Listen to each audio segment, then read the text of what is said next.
Hello and good evening. Tonight we have the most. Okay, I've already been fangirling in the back room in the studio. It's fine. She already knows.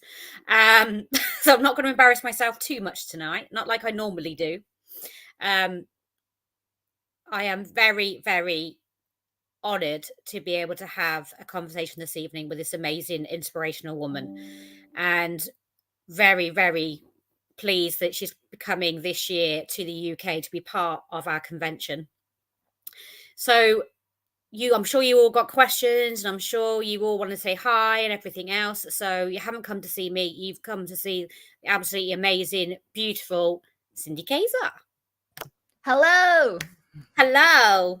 I'm trying to figure out how to share this on my Facebook, but I can't. It's not. I don't know. Anyway, so It's just not happening. it's not happening. But hi, thanks for having me. You're very welcome. Thank you for coming and giving us some of your time because you've been so busy. You've been flying Yeah. all over the place. Yes, but that's I'm used to it. That it's been like that for a long time. Even before TV, I spent most of my time traveling, doing Dems live events. You know how that goes. With do you do Dems? No. No. Oh. No. Please explain. Well, I thought you were a medium, so you're a psychic medium too. I do, but I haven't done so much in the last probably 2 years. I Oh, probably okay. haven't. But whereas, because you call them gallery readings over there, Mm-hmm. we Yeah, but I call did most of my training in the UK, so at the Arthur Findlay College. Yeah, so I spent about 5 years going back and forth to Stansted, studying at the Arthur Findlay College, and so we call them Dems because it's the yeah. spiritualists call them Dems. So for about 10 years, I was like living out of a suitcase, traveling, doing live events, and then TV happened after that. So I felt pretty fortunate, like to have had all of that experience before actually getting into TV, and for having had like so much training because on Holzer Files and Ghost of Devil's Perch and Dead Files and all those shows, I was able to really incorporate like automatic writing and psychometry and a lot of the things that I had spent a lot of years studying. And I don't think I would have even, I wouldn't have known about those things had I not, trained the way that I did. So where have you been in the UK already then? If you spent so much time here, you must have traveled around here. Not really. I mean, to Stansted, going to the Arthur Findlay College, so it's like 45 minutes from London. But I haven't really spent a lot of time traveling around the UK doing events, but in the US instead. Well, you've got some events though coming up this year, haven't you, in the UK that you're doing? Yes, I have an event on April the 18th, which is in London. I have events with you in September, obviously. I'm doing an event in Germany. I'm super excited about that in April as well, with my friend Elka, who's a spirit artist. So she, draws people's loved ones who have died. So the way that the event is going to go is I'll be, bringing through messages, and she'll be hopefully drawing the spirits that I'm connecting with at the same time. Wow, that is amazing. I know someone that's a psychic artist, and it's just incredible how they draw what they're drawing what you're seeing and the amount of detail that goes into it. It's amazing. I mean, yeah, it's a really like that gift to be able to draw and connect into the spirits that the medium is actively connecting with at the same time. It's a pretty rare gift. I've only seen it like, I mean, I'm sure there are a lot of spirit artists, but I've seen like maybe 3 in my career that, I mean, Joe Scheel is one of them. He's an amazing spirit artist. There's one at the Arthur Findlay College too. I can't remember her name. And then my friend Elka. So if anybody gets a chance to check out somebody that's able to do that, it's really fascinating. I just love watching other people work, regardless in what way they work in, whether it's someone that's an investigator, if it's somebody that does what we do.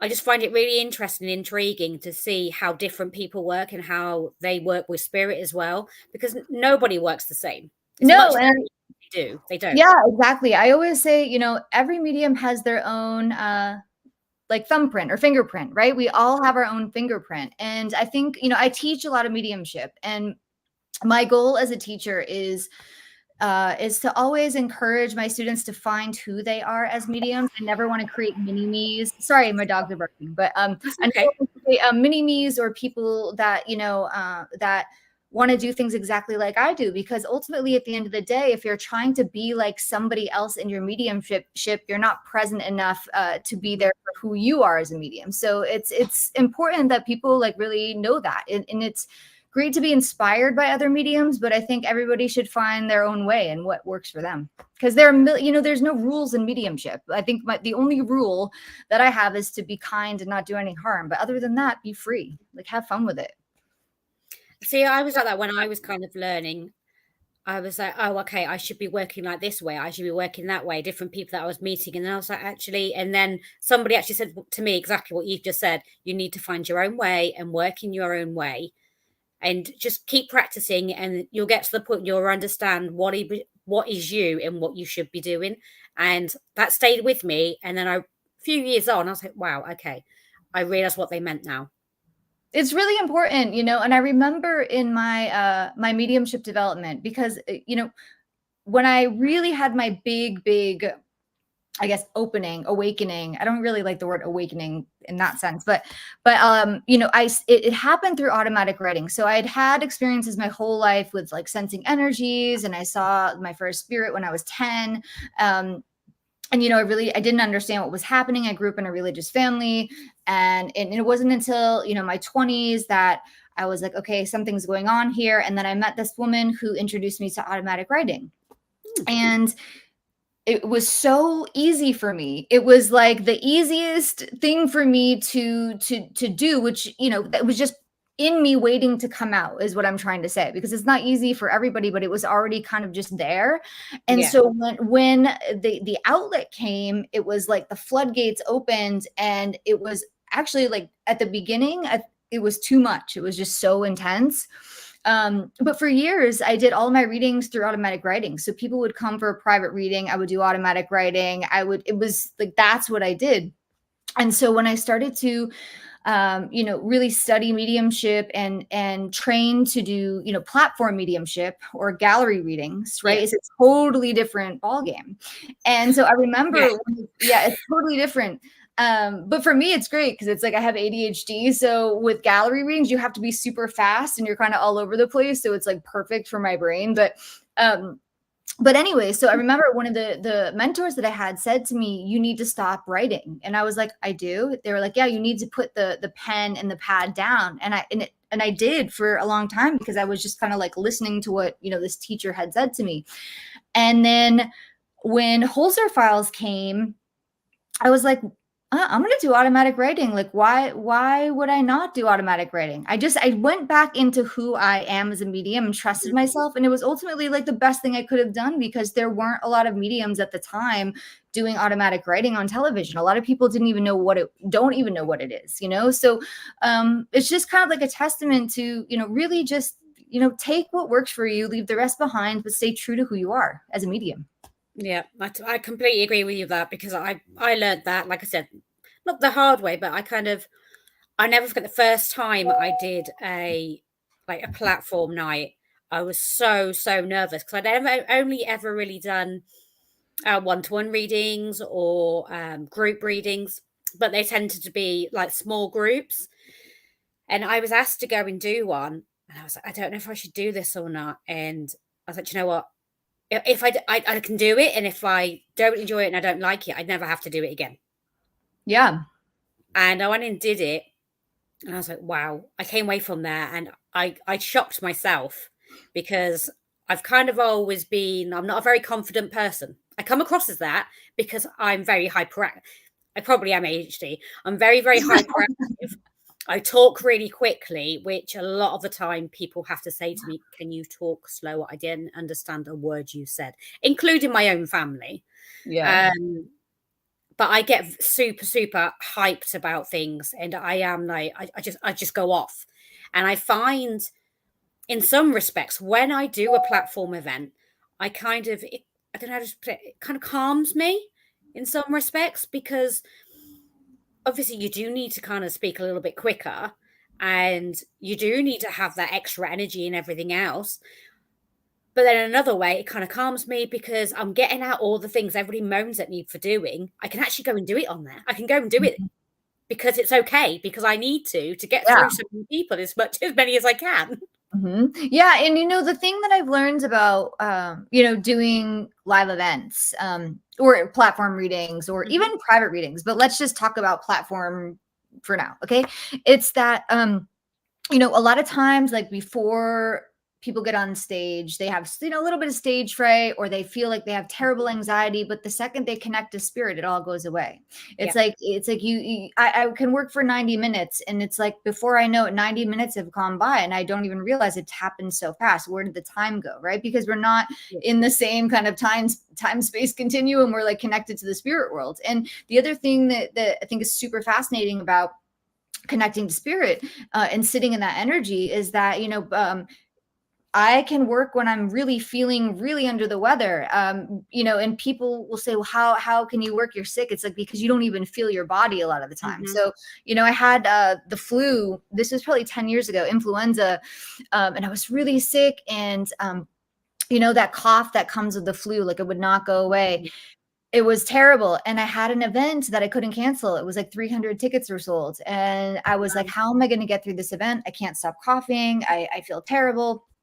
And anyway, long story short, I get up on the stage, I do my introduction, I'm still coughing because, I'm in my body. And then the second I started connecting to spirit, I didn't cough once for 90 minutes. I didn't feel sick, felt perfectly fine. The second I stopped channeling, it all came back, right? And it's like, Yeah. I've had that experience before. I'm like, do I cancel? Don't I cancel? But I know once I'm up there and I'm doing it, I'll be fine. And then I know I'll be in my bed for a couple of days afterwards because I've done too much, or it's been too much, and I've had to entertain people, I suppose, in some respects. Yeah, well, with Steve Shippey, so Steve Shippey, we've done a lot of shock docs together. I think they air in the UK. We did Michigan Hell House, we did the Scream shock doc. They're the 2-hour specials. They're all on Discovery Plus. But we were filming one, and it was in the middle of winter, and we were filming in northern Michigan, which is like very, very, very cold. And so there's a scene where we were outside filming, and I had to tap into the land, and it was so cold. And I didn't realize how cold I was getting because I wasn't in my body. And then the second that I stopped reading, I was almost in, I was almost in a hypothermic state. I was like Oh, slurring wow. my words. It was really, really crazy. So I don't know. It's like, you really have to have, if you're going to be channeling and doing stuff like that in environments like that, you have to have somebody that's really paying attention to what's going on, because it's easy to not recognize what's happening in your own body. Yeah. Yeah, I agree with you on that because, like I said, I've been the same before. And like I said, I get really nervous and everything when I do it. But once I'm there and I'm doing it and I'm stood up there, I'm not me anymore. I'm not me, because I'm working for them, and I am working for the people in the audience in passing on this information and bringing connections. And I still shock myself. I don't know about you, but I know obviously you've done so much, obviously TV stuff and so many galleries, one-to-one, and worked with so many different people. I still shock myself sometimes. Yeah, I mean, look, it's my husband will say to me, he's like, "Why are you always so surprised that, like, you got something right, or that?" I'm like, "Because it's like, it's I guess surprised isn't the right word. It's more I'm in awe of the fact that any of this is even happening to begin with." Mhm. Sorry, dogs. Is it really It's loud? okay. That's fine. Don't I worry. have dogs. I have 2 dogs. I love them so much. They bark a lot when the doorbell rings, but sorry about that. That's Um, okay. but yeah, it's the fact that we're even able to tap into these energies, I never get bored of it. You know, I think I'm always just kind of like in awe of the fact that it's happening, which is a great place to be. And I always say, if that goes away, then I need to quit my job. you know Yeah. Yeah. I've got old. I'm so sorry. I got so many people, like all these comments coming up and people saying hello. So let's get involved, get the audience involved. We got Colette. I'm really sorry about the dogs. Sorry, guys. Okay. Um, oh, Angie just jumped in to say hi and bye because she's got to go. Oh, Colette's been to the Arthur Finney College, but she's only Oh, been to just to visit. visit. Yeah. Yeah. Alistair says hi. He's joining Hi, us in Alistair. September.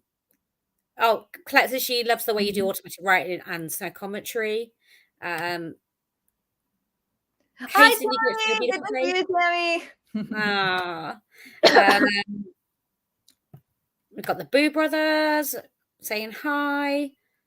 Well, just the thing about psychometry while you're kind of going through, if you see any questions, but what I would say on that is for people that are interested in doing paranormal investigations, psychic mediums, psychometry is your very best friend. It is your best friend because when I'm asked to go on to a location, I don't have any information prior to going to any of these locations, to the point where even in dead files, like they wouldn't give me the address. I would be put in the car with one of the producers who wouldn't show me the GPS. We would stop at a gas station to mic me up, and then they would drive me to the location. So I didn't have any information, right? That's the best way to do it, though. Well, it's the best way to do it because I hate being front loaded with information because the natural state of the mind is to create stories and to try to make sense of things, right? Like that's how we protect ourselves going forward, right? And walking through the world is that we can make sense of things through stories, right? And so anyway, so if you have something in your mind already, naturally it wants to tell you something that you think might be happening, right? So going in blind is the best way to go in, but it's super intimidating, right? And then you have these cameras in your face, like you get out of the car and then there's a camera in your face and they're like, go, and it's as a medium, it's a lot. It's stressful. And I would get so nervous doing all of the walks because that's a lot of pressure to put on a medium. It's like driving the whole episode, right? But over time, you just have to go with it. You have to surrender and be like, hey, I'm going to get what I'm going to get, and that's the way that it goes. But back to psychometry, the reason it's so useful is because in a paranormal investigation, it's not just about which spirits are inside the home or around the home, because actually there might not be any inside the home. You could have psychic imprinting or residual energy that's actually fueling the haunting. You could have somebody in the house who has like a lot of energy coming off of them, right? So it's being able to really tap into the history of the land, touching objects, saying what happened here, what's going on. It's so useful. And back to how overwhelming it can be to do a walk, right? It gives you a focal point. So you could say, okay, I'm going to go in and I'm going to do psychometry. I know how I'm going to start. And then it just helps you kind of like ease your way into the experience. So it's a really, really useful tool. I encourage all of you who would like to start doing investigations to really, become acquainted with it. It's awesome. And do you teach that? Because I know you do a lot of teaching. Yeah, actually, I teach a lot on Zoom. So I have taught just a course on psychometry. I do a lot of 3-hour workshops. I'm actually doing one this Sunday. I'm doing a medium's guide to connecting to your spirit guide. So it's guiding people through different exercises to connect to their spirit guides. A lot of people ask me about that. Like, well, how do I know if I have a guide or who is my guide? So there's still spots available for that. You can go to my website, but I do a whole like a 3-hour workshop on psychometry. I do automatic writing. So if anybody wants to sign up for some of my classes, I teach a lot. And we'll put the link on for they book that through your website, don't they? Yeah, that's all on cindykaza.com, or if you go to my social media on Facebook, there's my website link, and then there's a link tree link. And if you go to the link tree, you can click on it. All the stuff is there, all of my classes, all my live events. I will say this for people because I sell all my tickets through Eventbrite. There's been an issue with Apple devices and Eventbrite. They're like in a fight over money or something. So if you have an iPhone and you're trying to buy a ticket on Eventbrite app, on the app, it won't give you you won't see the ticket link. It's really, really weird. So you have to actually go on a laptop and do like the desktop or the regular version. So just so people know. Yeah. So points to note, people, if you have got an iPhone. I don't have one. I'm always on the laptop. Okay, so Tyrone, do you think that magic is more it's more genetics or training? Magic seems to be passed down in the bloodline. What's your opinion? Yeah, that's a really good question. I mean, look, it's like It's all of the above. It doesn't have to be in the bloodline. It can be in the bloodline. I know people, like one of my good friends, one of the best mediums I know, his name's Anthony Maraca. It's not in his bloodline, but you know, he happens to be an extraordinary medium, psychic medium. But here's the thing about training. It's like when I say I've studied mediumship, people always ask me like, oh, did they make you a medium? It's like, no, I am a medium, right? I think everybody has mediumistic Yeah. ability. Say everyone can play the piano. Not everybody's going to be a concert pianist. Everybody has psychic ability. But when I talk about studying mediumship and training, it's more so people can understand the subtleties of the spirit world and the energies, because it's happening all the time around us. It's not separate from us. But if you don't understand how the spirit world communicates, you're going to miss it, because what we see in Hollywood on, like, you know, I use The Sixth Sense as an example because it's a good one and most people have seen that movie. It really makes it seem like mediums are like having these experiences with the spirit world, and that it's always a full body apparition and we can't tell the difference between somebody who's alive or dead. And as you know, that's totally not true. So No. I think if more people understood how the spirit world actually communicates, more people would realize, like, oh my gosh, I've been having these experiences my entire life. Nobody told me. Yeah, and it's tapping into it more and learning how to use it, and finding your feet and finding out what works for you. Like we were saying before, is what works for you as well. You know, you can go out and you can do psychometry and you can do automatic writing and everything. And you know, it might not work for you. You might might not be your niche thing. You may not enjoy it. It might not be good for you. You might like to work in a different way. So doing all these different trainings and going all these different courses and whatever else, and having the opportunity to, you know, go to a workshop that you're running, it opens people's eyes and gives them those experiences to try all these different things, rather than I might, in past experience, I've worked with people that have kind of tried to tell me how I should be working. And I'm like, well, no, that doesn't work for me. I've tried it and that works for you, but it doesn't work for me. I've got my own way of doing things. And we've all got that. Whatever path we choose or whatever we do in life, everyone's got their own journey. And we have to choose to take that journey in the way we feel is right for us. Well, yeah. And, you know, I've heard a lot of crazy things come out of like some teachers' mouths. Like there was one, what did I hear? One teacher was telling the students, like, well, you should only say a name if the spirit gives it to you 3 times. And like, what do you mean? Like, what if the spirit's like, this is my one chance. My name's Tony, right? Like, why would you not say it? You know? And it's just like, I don't know. I just think like everybody just like go with what feels right in your gut, right? Trust your gut and study with different mentors. You know, I will say my main mentor was Paul Jacobs. I love Paul Jacobs. I owe him so much. He's taught me a lot. And he taught me how to have a backbone, and he squashed my ego mostly, which was like really good out of the gate, you know, to get a beat down, like to learn like, hey, like calm down. So, you know, he really, really, really taught me a lot. But I've also studied with other, you know, several other teachers too.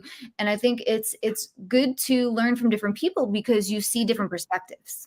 You see a lot of different perspectives, and take classes on things that you're interested in. You might not be good at them, but that doesn't matter. You know, I took a couple of trance classes, and trance isn't my thing.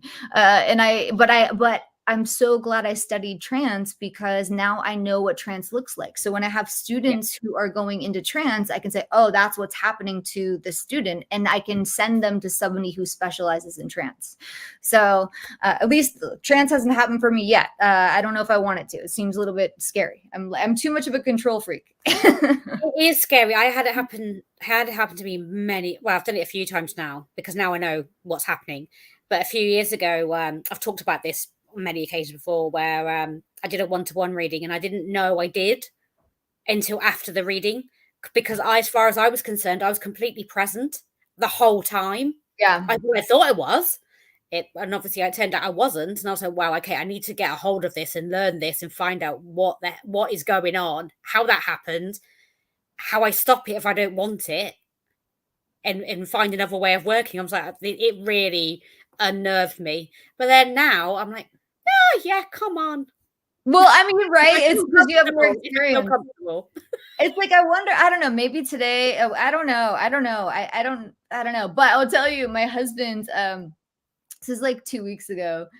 We woke up and we were like drinking coffee, and he was like, babe, last night you were talking in your sleep like a man, and it was a foreign language. I was like, what? Wow. I was like, that's really scary. I'm glad I wasn't awake for that moment, but okay. I bet he wish he wasn't awake for that moment. I know, exactly. Oh wow. Well, I've not been told that, and I hope I never get told that. Yeah. Oh, somebody knows Joe Shield. Yeah, Joe's awesome. I love Joe. Yeah. See, somebody's talking about spirit artists. It's like, it's really fascinating because like I channel art, but it's not that. Like I can't sit with, at least not yet. I don't know that if that's what it's going to be for me. I do mostly spirit guides, or like really like a lot of indigenous spirits. It's super interesting, and I don't quite understand why yet. I'm on that journey of like really learning about or progressing as an artist, but like I can't sit with a medium as they're working and draw the spirit that they're connecting with. That's not my gift with my spirit art. So when I see, mediums doing it, it's just incredible. It's super fascinating. Okay. Then Ron, that I've just put it, Ron and Lourdes are joining us this year at the festival. They will be speaking. They're bringing the Staticom, which they've developed. Amazing. So that'd be the first time it's seen here in the UK. So super excited for that. This is one of our ladies. So it's either, I'm not sure whether it's Gemma, Nikki, or Rachel. I think it's Rachel. She's just said, yeah, some people have sent messages in via the Facebook page. So just pop them on here, guys, because I can't get onto there and read those at the same time. Streaming on my Facebook. I'm not sure. I think I posted the I don't know. Hopefully it's streaming. I don't know. I don't think I did it right. Anyway, oh wait, is there another spirit, a medium that I work well with? Was that the question, or that I can bounce? Yeah. So I do. I love working with other mediums. By the way, it is so fun, especially doing DEMs or live events. So I work well with my friend Anthony. I've worked with Lisa Williams several times, my friend Lauren, Rainbow. It's really fun to be on the platform and to do what we call double linking. So one medium will start the connection, and then the next medium will come in and build off of that connection. So both of us are connecting into the same spirit, but we're getting different evidence. And the spirit world is super smart. They're efficient. They know what they're doing, and they know which evidence I think that each medium can receive the best. So it's, I don't know, it's fun to see like how different mediums work. You really get to see it in that sense. Like, I get a lot of health stuff because I have a background in science. I've taken a lot of science classes, where other mediums will get more things in music and so on and so forth. Right. So I don't know. It's really fun. I love working with other mediums for sure. It's like, it's yeah, why not? I don't know. No, it's good. I've done it a few times, and I got two, as like Joe and Gary, I've worked with a few times. And the three of us, we kind of just, we do bounce off each other and want to give a bit of information, and the other one like elaborate on it and so on. And that happened the first time we actually met each other. We'd never worked together before. We'd never met each other before. We did an investigation, and yeah, it was really weird because I'd never worked with anyone else before, apart from somebody that's mentored me. So that was really interesting. So yeah, it's really good to work fun. with other people. This is Nikki. She's one of the festival team. Oh, that's going to be a hard question. What's been your favorite TV episode you've done? Oof, that is a really hard Wow. question. That is so tough because there's so many cases and they're all so different, my gosh, that is so tricky. I don't know. That's going to take me a minute to think about. Okay. So, okay, I like this the next episode I'm going to name. I like it because it's different. It's a totally different kind of case. It was a Holzer Files episode, season 1. Devil in Texas. So I think that's what it's called. I think it's, yeah, season 1. So the episode was like this. It was a, an old Hans Holzer case in Texas where the parents thought the son was possessed, like it was like a real, like something demonic, right? There's all this stuff. And then we went to that house, but then what happened is we went to visit this woman named Lydia who thought that she was, having issues with demonic energies in her home, right? And she had pictures of scratches and bruises and all the things. And so we go to her house, and I get there, and I was like, this isn't demonic. Like, there's something else going on, right? This is not demonic. But she was so convinced that it was demonic. And it's really, I don't throw that word around lightly. Rarely do I see that it's actually something demonic. A lot of times it's just a spirit who has unfinished business, who's angry, who wants their story to be told correctly, and so on and so forth. You've seen it a million times, right?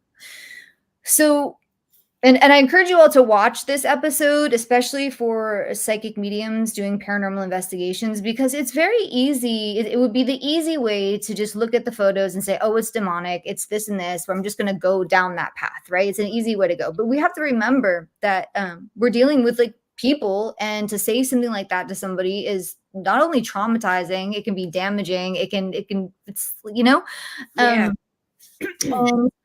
so it's really important to really sit with all of the facts and with what you're experiencing as a medium in the house, because I got into the house and I was like, I don't really feel anything. Like, this is not demonic, right? And so what we uncovered throughout the episode, and we didn't elaborate on it too much in the actual episode because it was too personal, but she had been, severely abused by her partner, and it was so traumatizing. And when people go through domestic violence and things like that, they can disassociate. Things can happen. You can go outside of yourself. It's very hard to process trauma like that, right? It's much easier to maybe say it's this or it's that, or I can't, right? And so, to be able to look at a case like that and then also sit with her and see how, like, because she was also a psychic medium, and she didn't really realize that had been in her bloodline, and that she had been having all these experiences since she was very, very small, right? Oh, wow. So to see that aspect of it and see how her energy was like, really kind of the energy she was putting out, how it was influencing the energy in the house. So there were just like all these different things happening, none of which were demonic. But the reason that I loved this case so much is because at the end of the case, at the end of the day, we went in there and gave a woman her power back. We're like, it's like, you've been through enough, and it's not this. And by the way, you have a really special gift. And like, after the episode aired, and after even before it aired, because it takes a while to air, but it really changed her life and it put her on a path of really like self-discovery and learning about her gifts and learning about her sensitivity. So that felt really good. It felt really good to really be able to go in and be super professional and really look at the facts and the things that were happening, and to show up in the right way for a woman who needed support. Yeah, needed help, needs some guidance. Yeah, I mean, look, and it's important to recognize that, like, sometimes you go on a case and you're dealing with clients who have, struggle with issues, mental health issues, right? And to really be able to sit with that too. I mean, and it happens, and to be able to talk to somebody about that, and to recommend a different avenue. I mean, I think, sure, paranormal investigation, it's super fun, it's super exciting, it's super interesting, but it's also, we have a responsibility as psychic mediums to be ethical, to show up the right way for the clients, to work in integrity. And I don't take any of those things lightly. It's really important to think about that. Yes. And also, have you ever found it difficult at times, especially those sorts of situations, that you've come away from that, and do you go home and think about it? Because does it play on your mind? And because the thing is, you're so involved, and it's not just about going there, filming a show, whatever. It's it's going to impact you in some way, because it's in your psyche and everything else. And because you're a caring person, you want to help and support this person and look after them because you're within their home. You got to be respectful and professional. Sometimes you come away and you must be absolutely exhausted and think, you know what, I need a break. It can be challenging. I mean, there are definitely a couple episodes of Dead Files where, I mean, one of them in particular, which like really just like, it took me a few weeks to process that case, because there was just so much stuff going on, and it was a case where it's like we say in the US, you have to handle it with kids gloves. You have to be very gentle, but you also are also on camera, and I'm having to do things in the moment and be like, oh, how do I process this? How do I get this out in a way that's gentle, where it's a lot. It's a lot. Yeah. It's a lot of responsibility. I think it's a lot of responsibility when you work for spirit in general anyway, but then to actually be full on camera in your face as soon as you open a car door or whatever, it's, in some respects, it's kind of like you've got to be on to perform straight away. Yeah, and so in Dead Files, literally, I would be like getting out of the car, like it was the first scene, stepping out, camera in my face. I'm like, there was no moment of, okay, I'm gonna get out of the car, I'm just gonna chill out for a second. It's like, no, it's like, go, and anyway, but that's the gig, that's the job, and over time, does it get easier? I don't know. I think ask Dave Schrader and Shane Pittman before every baseline walk. I would be a nervous wreck. Like, same with Dead Files. It's just I get so nervous. And the other thing is, Dead Files was so stressful because I don't know anything until the reveal with Steve. So I don't even know if I got anything right. Like, I'm like, I hope something made sense. I know zero. I was about to ask you about that. I thought I was going to ask you about that, because I thought, well, it's got to be quite intimidating in some respects, the fact that you go, well, I suppose you go, you do your thing, but then you've got to wait 5 days. And I'm just sitting there like, oh no, I'm so stressed. I hope something made sense. I hope I could help the case. And then you're sitting at the reveal, and then Steve and I are sharing in real time. So I mean, that is not like a staged thing when you're seeing our honest, real reactions in the moment, because neither of us know what the other person discovered when we were working. So wow. Mm-hmm. So it's got to be empowering in some respects, especially when it comes back and you're like, yeah, that was spot on. Yeah, that was great. Because relief. It's kind of, as I say, it's got to be a bit of a relief, because the thing is, it doesn't matter. I don't believe it doesn't matter how good you are. It doesn't matter how much you do it. It doesn't matter whether you're on TV, if you're not on TV, whether you go into a spiritualist church. It's still pressure wherever you are and whatever you're doing. Yeah. But for you, it's like a million times. It's like a pressure cooker. Well, we know what I say. Like, I say sometimes it feels like my job, right? Every day is like taking an exam. Like, you're like, I have to do an event. Oh, I'm going to go take another exam. I'm going to go take an exam tomorrow too. Next day I'm taking the SATs, right? And you're just like, and if I sit in that space and I look at it that way, it's like entirely too overwhelming. And so I really have to check myself and sit and say, you know what? Like, I trust you, spirit world. Like, I trust you more than I trust people in the living most of the time. I say that all the time because it's true. All I have to do is show up and just do the best that I can, and not every event is going to be a slam dunk. And I can be the type of person that will go and replay my messages and be like, oh, why did I do that? And I have to get myself out of it, because it's all ego. It's like, that's all ego, right? Because when we show up and we're just showing up from a place of love, from compassion in our hearts, and connect to spirit, that's what it's about. And I think the other thing that we have to remember is that when we're communicating with the spirit world, right, we're also like, we're having a three-way conversation. It's between me, the spirit, and the person in the living, and that person, right? And everybody has to kind of be participating. And some spirits communicate better than others, and some people in the living communicate better than others, and so on and so forth, right? So it's like when you've been given some information. Sorry to interrupt you. It's like when you've been given information and you are 100% sure the spirit is telling you exactly the correct information, and the person is just going no, or not taking it, or trying to explain. You're like, no, don't explain. I'm here to tell you, not for you to tell me. I'm giving them a voice. And sometimes it doesn't matter who you are. I'm sure you probably still get that on the odd occasion. You're like, spirit is right. They're giving the information. I know what they're right, what they're talking about. You're just not accepting it, or you're not grasping what they're trying to explain to you, and you're trying to get more information from them so the person in the audience understands what they're trying to say. And sometimes it can be a little, I find the living sometimes quite frustrating. Oh, they can be super frustrating, you know. And I've learned of all these years and literally hundreds of demonstrations of mediumship I've done. I think I'd be in the thousands now. That would, yeah, probably, or like, I don't know how many, but definitely over 1,000, because I've been doing it for so many years and so many of them.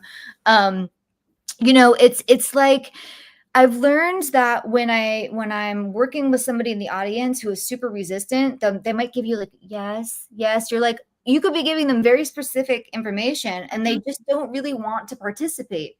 And instead of, I used to people please and try to get a bunch of other things to get them to be excited that their loved one was showing up. And it's like, over time, you're like, why am I doing that? Because it's bringing the energy for the rest of the people down. The person, maybe they're nervous, maybe they're emotional, maybe they don't know, it's just too much. And it's okay to just be like, you know what, I'm just going to leave that with you. Thank you. And you move on to the next contact. Yeah, I've learned that through experience. Yeah, it's like, it's okay, you know. And because people, I don't think they mean to be that way. I mean, you got to think, if you're in front of all of these people and your loved one comes through, it's like shell shock, emotion. Oh my God, everybody's watching. And you don't know what they're going to say. They're like, are they going to out something? It's a lot. Out. Yeah, no, I know. The joke is your friend that said they take it to the grave. That doesn't count here, right? You know. Yeah. So you just never know. Yeah, but really, I've really had to learn how to not take things personally, to be able to meet people where they need to be met in any given moment, and sometimes that means just letting them be there and moving on to the next message, right? It's through a lot of experience. It's through a lot of experience and having events where you're just like, gosh, it's like pulling teeth, but that's what it is. Yeah, I think we've all kind of experienced that. But for me, it's good to hear you say that, because of the, you know, you've done a heck of a lot more than what I have. But some of the things you've talked about, I have had those same experiences. So it's comforting in a way.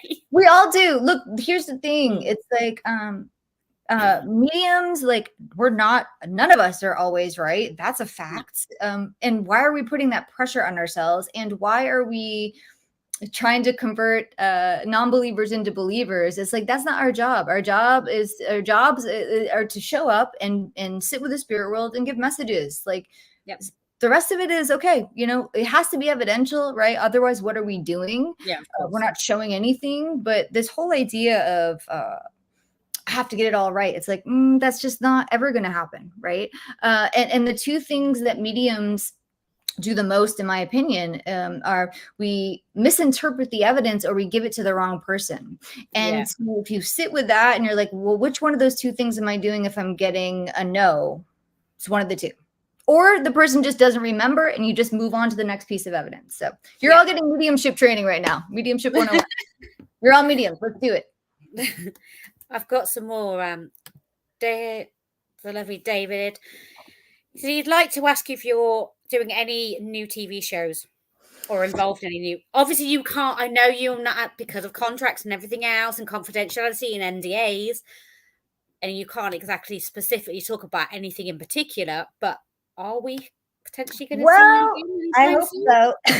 I hope so. I will say this, I can say. If I don't talk about cable television or streaming, I can talk about my own project that I've been developing, where I will be, hopefully within the next year, I have to get some things edited, releasing some probably some, you know, short little fun videos. I spent a lot of time in Southeast Asia last year. I was overseas for about 3 months filming for the project that I'm developing. It's really about exploring different cultures and how they walk with death and how they communicate with the other side, and kind of exploring our similarities, our differences, because my brother passed away about a year and a half ago, a little bit more than that, and it was really, really challenging. I was very close to my brother. His name was Chad.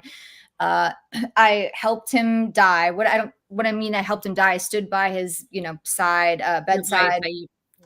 It was just the two of us.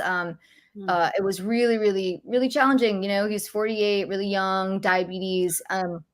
And so, even with all of my years of experience working with spirits and talking about death, it's like, to watch my closest family member die, right? To be there, then to sit with his body, then to like just the deepest grief literally, like that I've ever experienced, to have that happen. And mind you, we lost our mother in 2013, and that was really challenging, but this is like losing a sibling, next level. It's like it's just a different experience. It's really, really challenging. So anyway, it really was really hard. And the other thing is, before my brother before my brother died, and this is like, we were having this conversation, it was the day that he died, and I was making a joke because he decided to go into comfort care, which is basically hospice, right? So I said, "Hey, Chad, look, like, I'm a medium. Don't worry. I'm still going to be able to talk to you. Like, no big deal. I'm trying to be funny." And he started laughing, and he was like, Yeah. "Oh, I guess that's true." And then he dies, and I haven't talked to him once, haven't felt him. I mean, I see rainbows and things like that. And I'm just like, but that's not enough. Like, I'm a psychic medium. How is it that I can talk to everybody else's family? Where's my brother? And Yeah.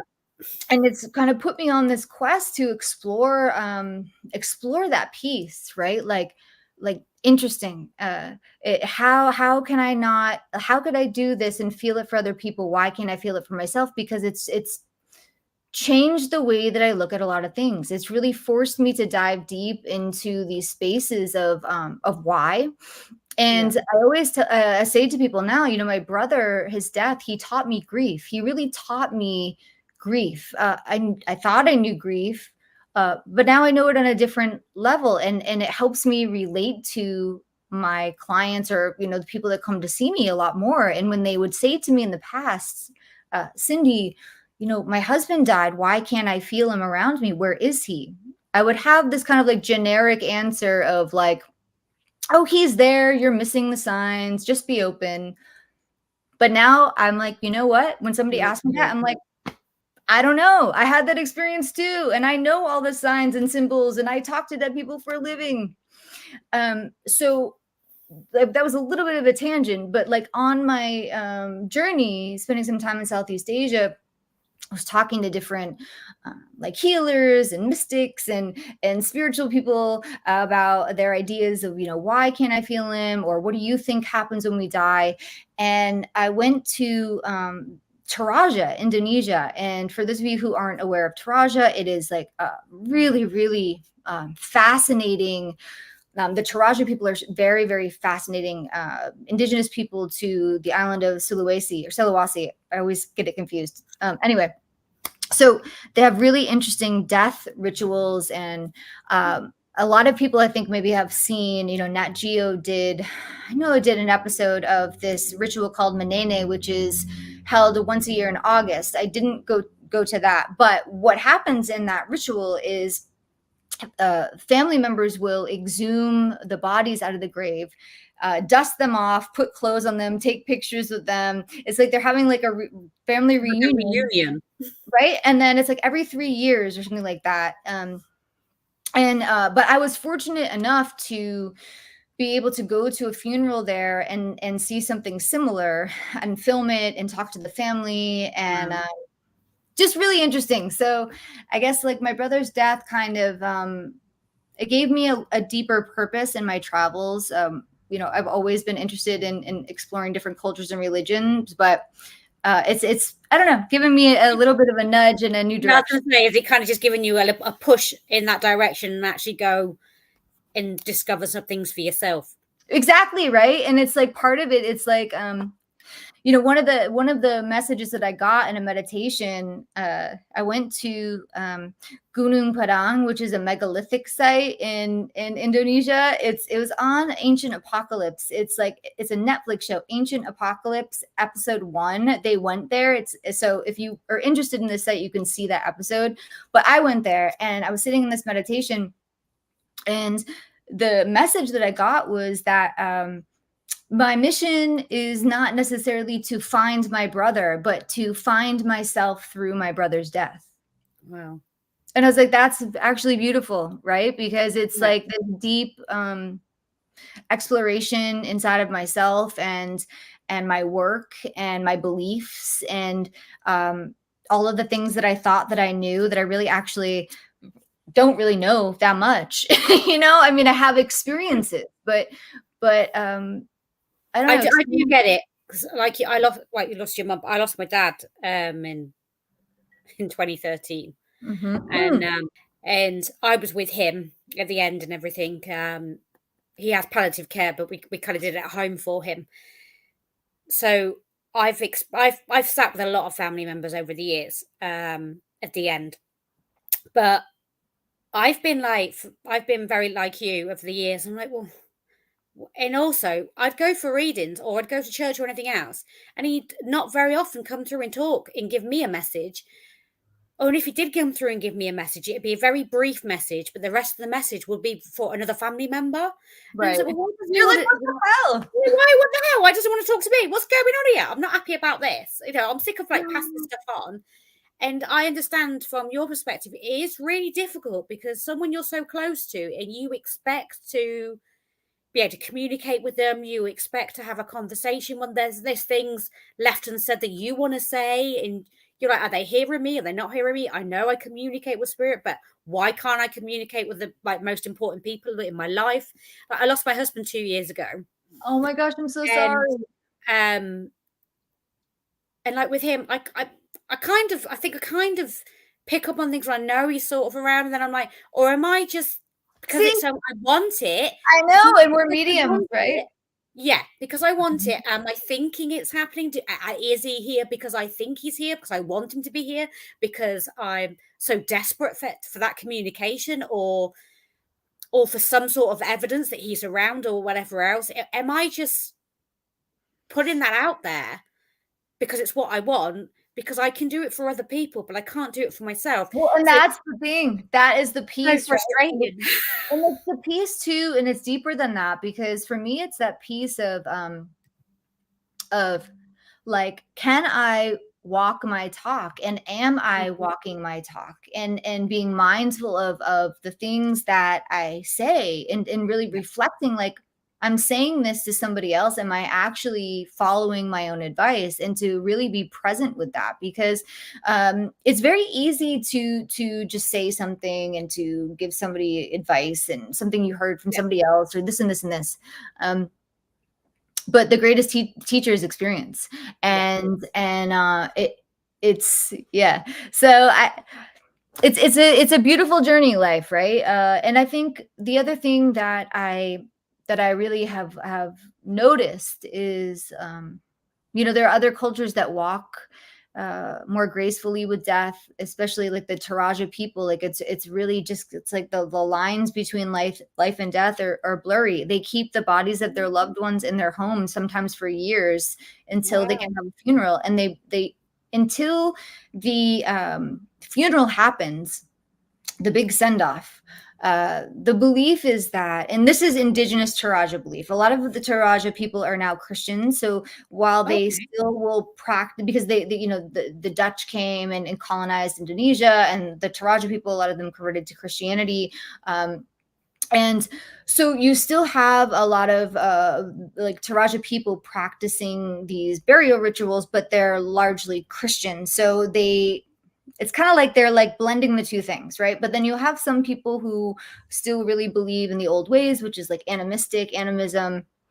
And mm, so what the old belief is that until the funeral happens, the person is not dead. They're sleeping, or they're sick, or they're resting. So the body is kept in the home, and the family members will bring food and water, and place them next to the coffin and speak to the loved one, and you can see the body.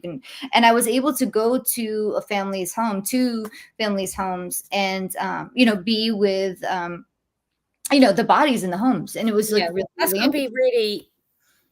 really, for someone to welcome a stranger in, that must have been really hard for them. But you obviously made either a good impression, or they had respect for you and everything else, because obviously you showed that you had respect for them and for what their beliefs and what they were doing. Otherwise, obviously, they wouldn't have invited you in their home, because Well, that's a it was very lucky thing. for me, yes, and I will say lucky in a sense. I don't know if lucky is not the right word, but I've been going to Indonesia for about 10 years. I've made some really good friends there. I have to say none of that trip would have been possible without my friends that have a lot of contacts. So my friend Mohan, who was like an amazing friend, one of his friends is from Taraja, so his family is in Taraja. So we were able to go in through that angle, and it wasn't like through some weird touristy thing. It was like, hey, I'm coming with local people Yeah. that could vouch for me, understood the customs. And so I'm really, really grateful. I have to say that like a million times to the amazing friends that I made in Indonesia in the last 10 years. It's like I call my Indonesian family, because when you travel like that and you're exploring these concepts and filming, you bond with people in a different way. Like the whole crew, I mean, we really like bonded because we're diving into some really deep topics. So I'm gonna have to get on to some more comments and things. yeah, go ahead. Sorry. Have you ever met a person during a case that you felt a really strong connection to, or a person that made you feel uncomfortable? Oh, completely. Yes, totally. I mean, I can't name them, but yes. Yeah, of Yes. course. And it's again, it's like if you have a strong connection with somebody, that's cool. If it's like a positive connection, because you can just be like, hey, like, I don't know, I feel like I've known you for a million years. Maybe we had a past life together and whatever, right? But when you're feeling Yeah. a connection to somebody that's not so positive, or you're sensing something that maybe isn't or could be problematic, Yeah. right? It's like I've learned that you don't have to tell everybody everything that you see. You can just like see it and be like, okay, and send love, it's without judgment. But yes, all of Yeah. those things. Yeah. It is difficult. Kate, this conversation has been so helpful in understanding my own mediumship, so thank you. Of course. Candy, it's nice to see a level-headed medium. I'd like to work with her. She seems like one of the good ones. Oh, thank you. She definitely is. Thank you. David said he's looking forward to seeing you, Dave and Shane, and seeing firsthand the three of you working together again. Oh, wow. I know. I So know it's been forever. I know. Do you know if there'll be any more dead files? Well, I can't say. yeah. Sorry. Yeah. I'll let you know Yeah. when I can, but Like I said before, thing is with, like, I'm not saying I know everything, I don't. But the thing is with TV shows and contracts and NDAs and so on. no, I literally can't. Like they were like, You don't say can't, anything. I'm like, okay. yeah, sometimes, even if you do know, you can't say anything anyway, because you just can't. Yeah. Um, Sorry. I don't mean to be vague, but I'm not allowed to say anything. yeah, that's all you need to say. So, oh, blimey, we've been talking I for. know. I feel like it's like went by so fast. It's been I great. feel like it's been like 10 minutes. I know. We need to talk about the festival. Oh, yeah. Oh my gosh. I mean, I look, it's know. okay if we go a few minutes over. I'm not like, oh, we have 10 seconds. Hurry up. Let's just yeah. So you are coming over in the UK, coming over to the UK, I should say. Yes. Words out now. We will be going. We've been the last 2 years. We have investigated the hotel that we stay at, but this year we are going to an outside location. We're going somewhere different because of a lot of our ticket holders and guests, they've done the hotel before, so we want to give them something different. Oh, great. Okay. Yeah, that makes sense. So we're going off location to do an investigate. Doesn't mean people are not allowed to investigate in their own rooms and everything else. And I can show you some lovely areas and some good areas and everything else. But we are going to a different location for the investigation on the Thursday. On Friday, we all get on a coach and we go on a historic tour. So you get to go and see some historic locations here. So a little bit of, we have our own historian, Penny Griffiths-Morgan. So she is the font of knowledge that we have with us. She's been with us the last couple of years as well. But we haven't told people where we're going yet. And I'm not going to now, which is why I'm going to move on very, very quickly. When we get back to the hotel, we're having dinner with everyone. And then you are going to give, for me, like an experience in a lifetime. Because I get to see you do your thing in person. I'm excited to be there. It's going to be so fun. I can't wait. I'm just really excited about it. So if you want to come, even if you're not booking a ticket for the whole weekend, we did do a custom package this year, so you can pick and choose what you want to attend. So if you just want to do the ghost hunt, buy a ticket for that. If you just want to come and sit for the gallery reading, you can come and do that. Same with the Friday, Saturday and Sunday. If you want to come and see the speakers, get autographs, meet and greets, go to the talks and everything, you can just purchase a day ticket for the particular day you want to come, or for both. And we've also got another option this year, because last year we had a Gothic masquerade ball was our theme on the Saturday. Cool. This year we're having a red carpet gala. So so it's that dress up time. Good thing you told me, because I need to bring a dress. You need to bring a dress. So yeah, we're having our red carpet gala. We're also doing festival awards. These awards are not egotistical in any means at all. Our festival awards are more of a playful thing, taking the mick out of ourselves, and mainly me probably. So yeah, we thought we'd do something a little bit different. So we're doing the festival awards, and then we should be having a party. We've got a live band playing. We've got a different band this year. So lots of dancing, lots of singing. But also, if you can't keep up people and you want to go to bed early, you can also do that too. So you could be fresh for the next day. But yeah, so we've got VIP ticket holders that are joining us from Friday morning straight through to Sunday, and some of them bought purchase tickets for the investigation, because we've done it a little bit different this year. So normally we do VIP guests, they get to do the investigation and everything, but we felt, because the last couple of years some people have wanted to come to the investigation, but they've not been able to come to the whole weekend. So which is why we've changed it for this year. So if you're not able to come the whole weekend, then at least you can come and be part of the investigation. Yeah, no, I think that's great. I mean, some people can't get away. They have kids. They have to work, whatever, so. Exactly. We can't, you can't always know what's going to happen down the line and everything else. So, give people lots of different types of options. Going back to what you're doing this year, you're going to be back here. You're going to be here in April in London. Yes, April 18th. I have an event. You can go to my website. I'm like, what's the name of the place? Hold on, everyone. Hold on. It is at the Tabernacle, Notting Hill. Oh. Yeah. South. Gallery reading April 18th. You can go to my website. You can buy, there's a link to, or my link tree on my social media. Yeah. So you've got everything on there. And then if you would like to come and meet not only Cindy, but all our other guest speakers. Obviously, you guys are going to be getting back together. You, Dave and Shane, you've not done a convention. They were telling me, Dave was saying you've not done a convention together in years. Oh, it's been like, I think the last one we all did together was in Vegas. That was was that before COVID? I think it was like 2019. Yeah, it's been a while. Yeah, they said it was before COVID.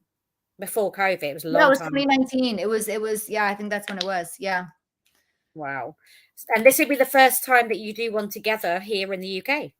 I've never done a convention in the UK. I've never done anything like this in the UK, so I'm excited to head over the pond. It's going to be great. Well, thank you for agreeing to, like I said, thank you again for agreeing to come over and join us and basically have. It is a spa hotel, Cindy. It's not all work either. We are staying in a spa hotel. Amazing. So it's got a pool, a steam room. It's got a sauna, jacuzzi, and everything. So sign me up. I'm in. I'm going to get there early. I want an extra day. So if you and if you want any treatments booked or anything, book treatments, go and have a massage. We have had speakers in the past and be like, "Oh, am I free between this time and this time on Saturday?" I'm like, "Yes, why?" Okay, great. So I'm going to book a massage. So we have had people do that in the past. My kind of convention. I'm in every year. Let's do this. Dennis is just quickly. One of our friends says, "Good luck understanding some of us at the festival." We have discovered that our lovely friends across the pond sometimes really don't understand some of our paying guests and some of our team, usually me, because I talk too quickly. I've really slowed it down tonight. I've actually behaved myself massively compared to what I normally do. But yeah, everyone's got different accents. Yeah. Well, I mean, it's like that here too. Southern accents can be hard for people to understand. So we're just in the festival team. I'm from the Midlands. Then Rachel and Nikki are up Yorkshire, so they got another accent. And then Gemma, she's actually Scottish. So they have 3 different accents already. And that's just in the team. Amazing. I'll do my best. Oh, Rachel says she has a normal accent. You'll be fine. You'll be fine. I'm sure you'll be fine. Honestly, thank you to everybody that's joined us this evening and watched and listened to us. And I've put your questions forward and commented and everything else. Apologies if we didn't get through everybody and I didn't get through all of your comments or your questions. It's very much appreciated. And because we've had so many, we're going to have to get you back at a later date. Yeah. So we can talk to you some more maybe after you've been to the UK. Yeah, let's do it. In April. So maybe later in the year before you come over. That's good with you? Sounds great. I would love it. Brilliant. So thank you again. If you just stay there for a moment, I'll say goodnight to everybody and I'll come in and speak to you in the studio. Thank you, everyone. Thank you. So guys, I've put the link in the comments for the tickets. So if you are interested in either a VIP ticket or one of our custom package tickets, or maybe even our new family ticket, then contact us either by our Facebook page. I know sometimes we don't get the messages, or you can use the contact us on our website. The link is here in the comments. Thank you all for listening and see you all soon. Take care, everyone.